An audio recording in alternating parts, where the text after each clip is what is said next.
Les recettes miracles n'existent pas. La foi n'est pas un remède miracle. La pandémie n'épargne pas ceux qui croient. C'est impossible de la dévier ou de se préserver du virus parce qu'on est chrétien, c'est dit. Tout plein de gens ont vécu et vivent encore leur vendredi saint, non seulement à cause du coronavirus, mais aussi à cause de leurs conditions de vie, de leurs souffrances, de leur misère quotidienne. Nous sommes tous égaux devant notre condition de mortels. La maladie, la souffrance et la mort ne trouvent pas de réponse toute prête, ni dans la Bible, ni dans la foi.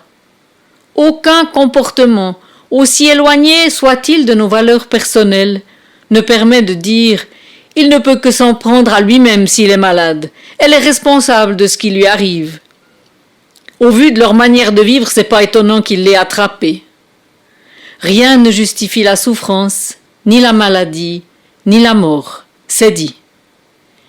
Mais dans l'élan de Pâques, nous pouvons lever les yeux et dire merci pour la vie offerte par Dieu qui dépasse nos limites humaines, pour l'amour vainqueur, pour le printemps qui a jailli du tombeau à l'aube, une fois pour toutes, au fond de ce jardin de Jérusalem.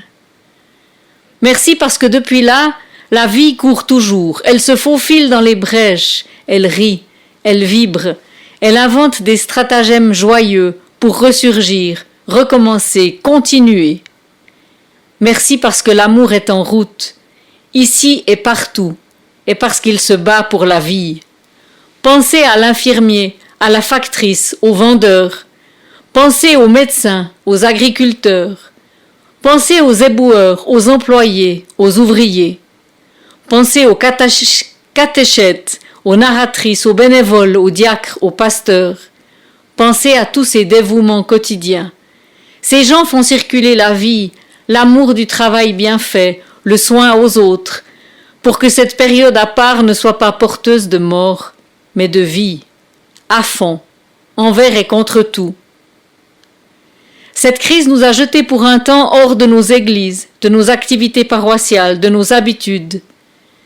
Et si c'était l'occasion de nous souvenir que l'Esprit Saint, souffle de Dieu, est totalement libre, qu'il est offert à tous, qu'il n'habite pas entre quatre murs, même s'il y a un clocher au-dessus.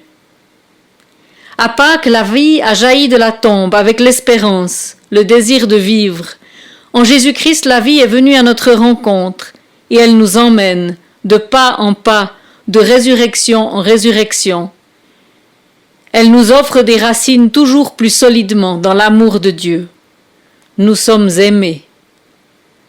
Grâce à cet enracinement-là, nous pouvons devenir des messagers d'amour, des passeurs d'espoir. La maison de Dieu, c'est l'univers. Les chemins empruntés par le ressuscité sont ceux du monde entier. Quand il envoie ses disciples vers les nations, ce n'est pas d'abord pour les commander ou leur donner des leçons de morale pour vivre juste.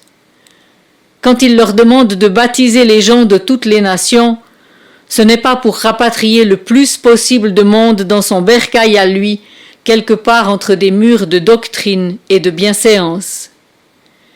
C'est plutôt pour les rappeler aux racines et au souffle offert par Dieu. Des racines dans son amour pour garder et retrouver confiance, même dans des temps difficiles. Du souffle pour rester animé, pour donner l'amour même sans parole et sans poignée de main. Pour balayer les frustrations et les peurs qui viennent se nicher parfois aux heures de la nuit dans nos jardins secrets, nos cœurs, nos rêves.